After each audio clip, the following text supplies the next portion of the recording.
Hello everyone, welcome back to my channel. Till I have explained you the first part of lesson 8, that is little plants of class 5, that is our environment. I hope you understood the chapter well.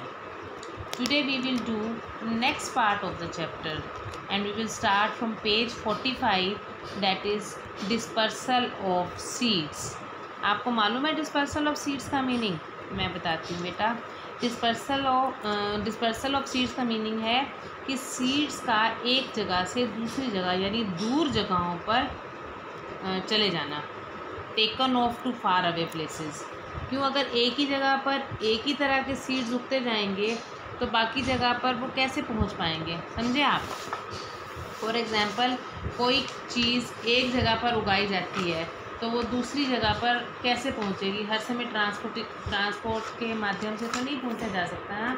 तो अगर हम seeds को ही disperse होने लग जाएं तो वो चीज़ हर जगह उगने लग जाएगी।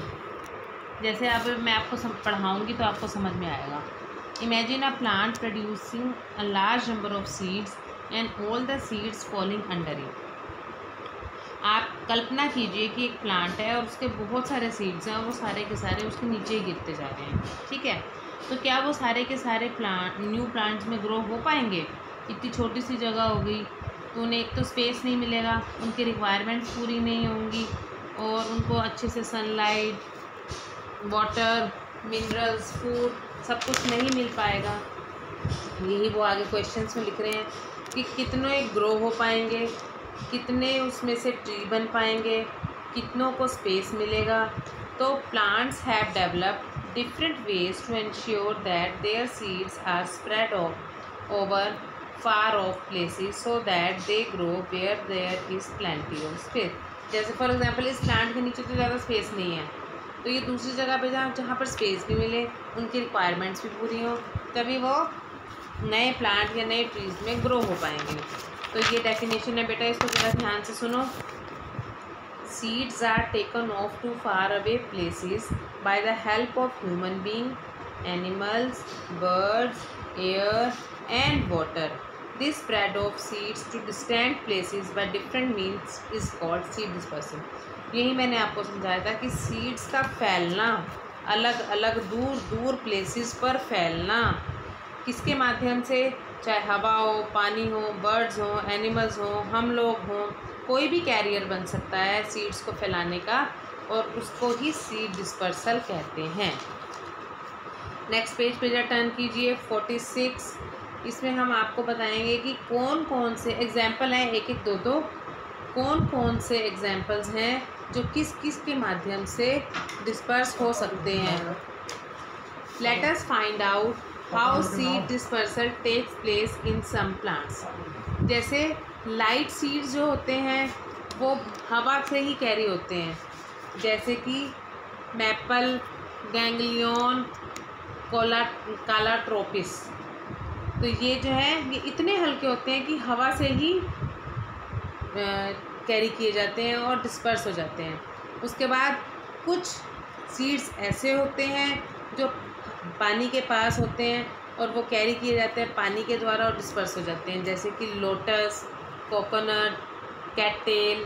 ये सारे के सारे रिवर बैंक्स और सी शोर्स के आसपास होते हैं और ये उसी के पानी के माध्यम से ही डिस्पर्स हो जाते हैं।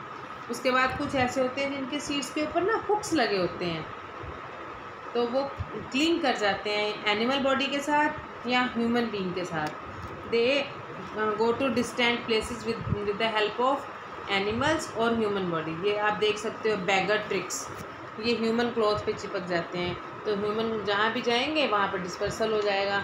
और ये हुक्स ऑन जैंथियम, ये जैंथियम पे हुक्स लगे हुए हैं, ये भी किसी एनिमल या किसी ह्यूमन बीइंग के साथ चिपकेंगे और वो उनके माध्यम से कहीं और पहुँच जाएंगे।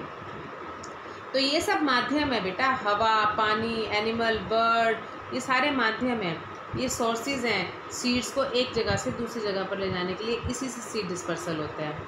अब फ्रूट्स, कुछ ऐसे फ्रूट जो हम खाते हैं ना बेटा, वो सूख जाते हैं, वो बन जाते हैं जैसे हम, और वो एक जगह से दूसरी जगह पर जाते हैं तो वो ऐसे एक्सप्लोड होते हैं।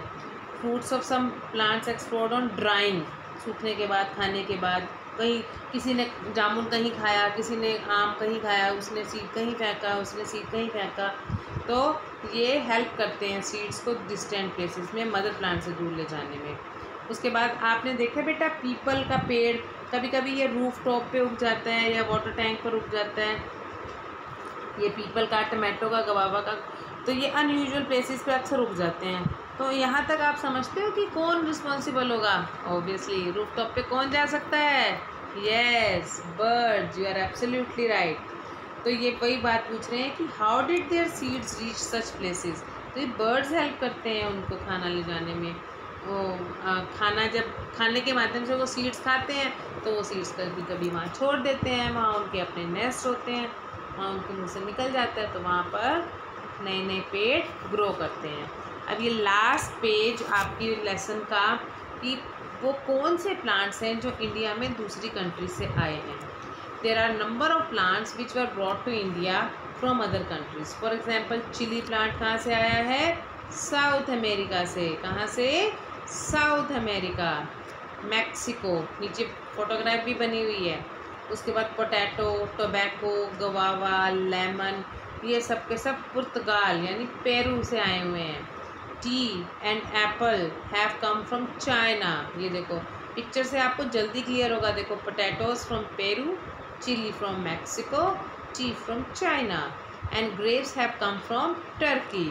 तो ये अलग अलग तरह के प्लांट्स हैं जो अलग अलग कंट्री से हमारे देश में। अब तो ये हमारे देश के बन चुके हैं, ये नहीं है कि ये बाहर के हैं और हम इसको ऐसे एक्सट्रीट कर रहे हैं। अब तो ये हम ग्रो करते हैं खुद अपनी कंट्री में।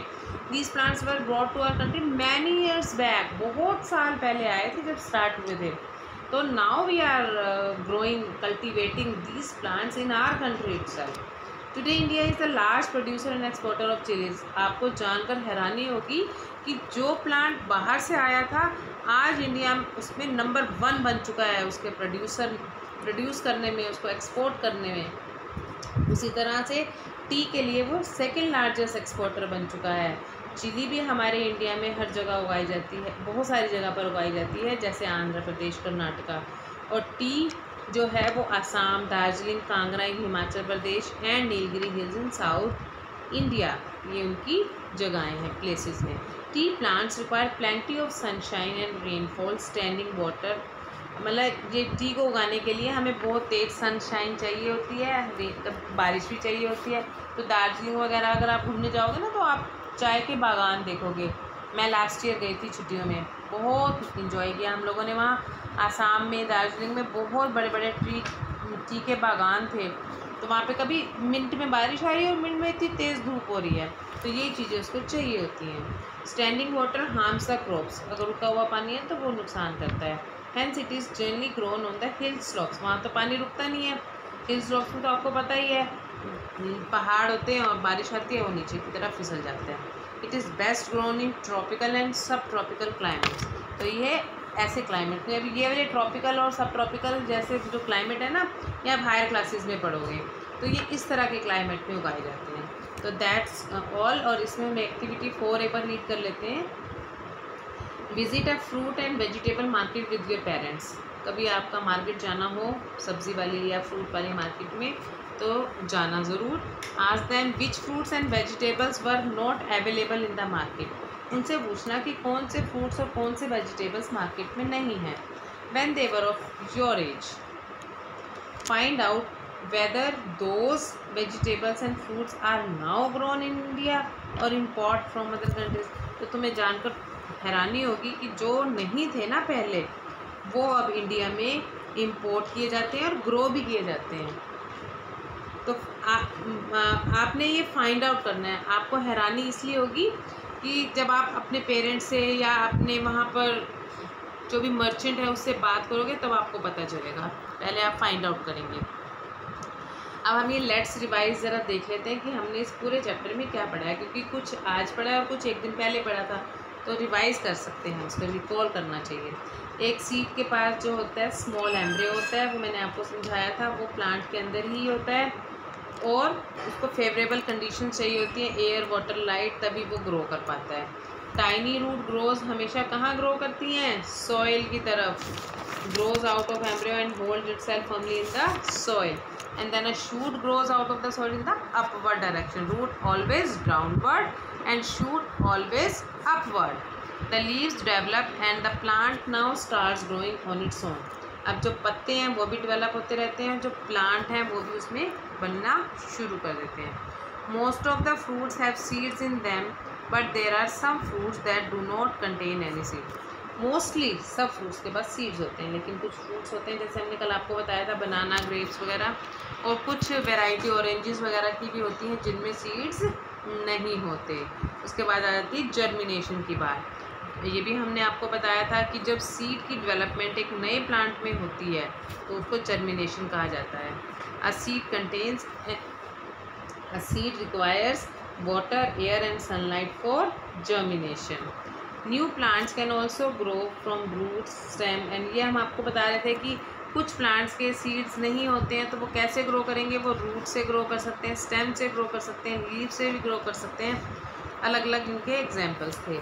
सीड्स ऑफ द प्लांट ये हमने आज ही पढ़ा है कि डिस्पर्स होते हैं डिस्टेंट प्लेसेस पर थ्रू हवा, पानी, एनिमल्स.